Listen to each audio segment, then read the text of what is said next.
Set in an indeterminate year of the 1820s, Hugh Glass, Leonardo DiCaprio, tells his son Hawk, Forrest Goodluck, in Pawnee, an Indian language, that he must battle as long as he can catch his breath because he is afraid and wants his struggle to be done.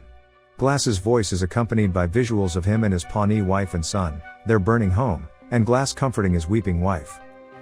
Glass and Hawk are stalking an elk herd while wading through a river with the other men in their hunting party. Along with other trappers, they have set up camp along a river in rural Missouri. Andrew Henry, Donald Gleason, serves as their captain. An unclothed member of their company stumbles into the village and falls forward, unconscious from an arrow to the back. Another man is struck by an arrow in the neck and thrown into the fire. Local tribes, the Arikara Indians, also called Ree, assault the hunting party. The men respond with gunfire of their own. One of Glass's men intervenes when he is attacked and nearly choked to death. A small group of men packs their furs and supplies into a boat and prepares to leave.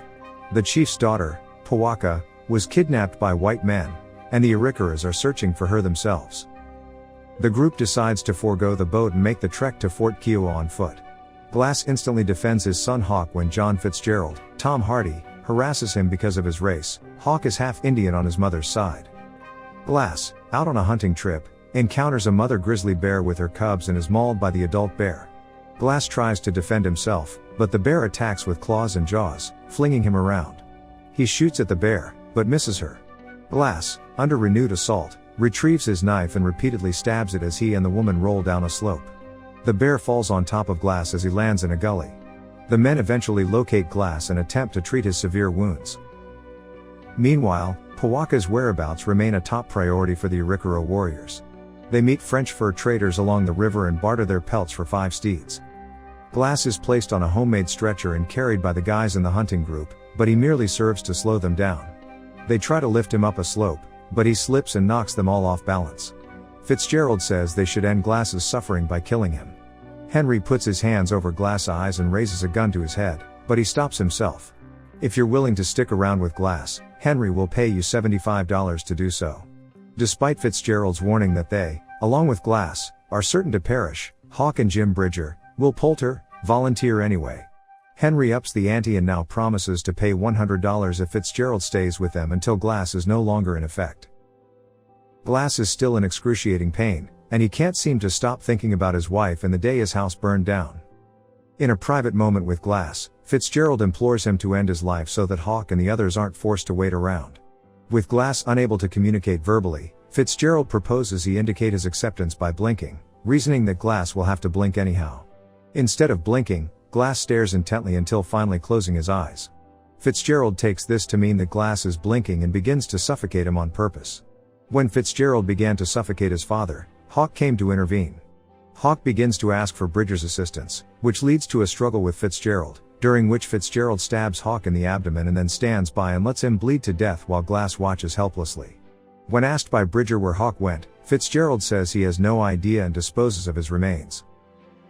Fitzgerald claims to have seen some Ree Indians down by the stream later that night and pushes Bridger to continue on with him. Fitzgerald has dug a grave for Glass and, with Bridger's reluctance, drags him in. He is buried alive, but only partially, behind a mound of earth. While this is going on, Henry and the rest of the hunting party are having a tough time making their way to Fort Kiowa. Bridger learns that Fitzgerald lied when he said he saw the Ree down by the creek when he and Fitzgerald headed over to meet them. Bridger hands over his firearm to Fitzgerald, who then uses it to shoot him.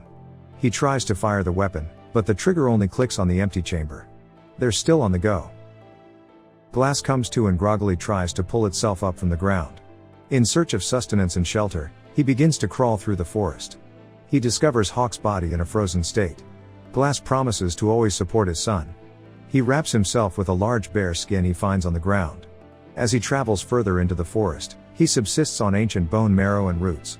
He tries to utilize the gunpowder he still has to start a fire and to close the wound in his throat. Glass rides down the rapids away from the approaching Indians. Fitzgerald and Bridger have not yet stopped moving. They see a town that has been burned to the ground, with bodies strewn about. A female resident of the destroyed hut emerges to greet the male visitors. In a stealthy move, Bridger leaves her some food. Colder and hungrier Glass is a real thing. He goes into the river, catches a fish, and swallows it whole. As he ascends a hill, he spots a Pawnee Indian chowing down on a dead bison. Glass approaches him warily and makes a fork gesture. The Indian gives Glass an organ, which he devours with a voracious appetite. The Indian wakes up and notices that the bear attacks have begun to fester the wounds on Glass' body. According to Glass, his men abandoned him and his son before killing him. The Indian claims that his own family was slaughtered by an opposing Sioux group. He wants to meet more Pawnee people. When they reach the outpost, Fitzgerald and Bridger go back to their friends.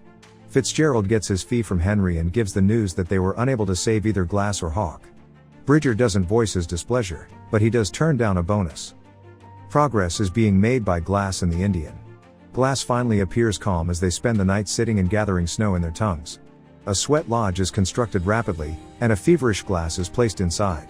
Glass first hears his wife's voice, then sees himself approaching toward Hawk, and then sees them hugging in an old church. Glass wounds are treated with a Pawnee healing procedure. When Glass comes to, the Pawnee has already left. A short time later, he discovers that the French fur trappers had hanged the Indian. He sneaks into their camp and sees one of the guys raping a girl. Powaka, also known as Melonakko. Powaka is saved by Glass, who holds the rapist at gunpoint. After Glass selects a mount, he releases the others.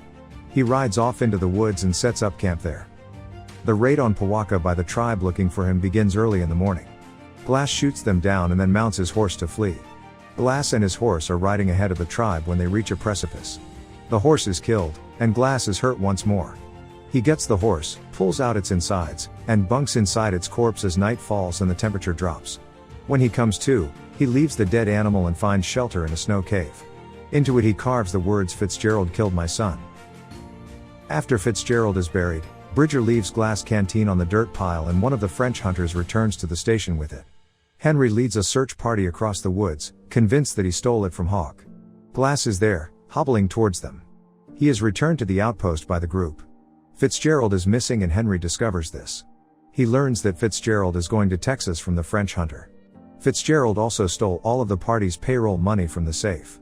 Henry then draws his gun on Bridger, and the two men engage in a brutal fight, ending with Bridger being beaten and thrown into the stockade. Glass assures Henry that Bridger is innocent, saying that the engineer was just following orders. Later, he informs Henry that he witnessed Fitzgerald murder the boy's father. Glass has learned that Fitzgerald is traveling to Texas and has asked that he go and find the man on his own. Henry invites Glass to go on the search with him, but only with reluctance. After running into Fitzgerald, the two decide to attack from different directions. Henry tracks down Fitzgerald first and intends to extradite him for trial on murder charges. Fitzgerald draws his revolver and shoots Henry, ending the conflict. After discovering Henry's dead body, Glass props him up on his horse with a branch. They continue riding while Fitzgerald fires off shots from a safe distance. He shoots at Henry's body, thinking he's Glass, but really kills Henry. Glass fires a shot, wounding Fitzgerald, who then flees from him. Fitzgerald and Glass are trapped in a corner of the woods when Fitzgerald fires at Glass. Fitzgerald escapes to the creek bank, where he is confronted by Glass. Glass saves himself from being stabbed by Fitzgerald by turning the knife on him. When Fitzgerald tries to kill Glass by impaling his hand, Glass quickly gains the upper hand and is on the verge of finishing him off until Fitzgerald reminds him that killing Glass won't bring back his son. Glass spots the Indians who have been chasing him, including Powaka, on the other side of the creek.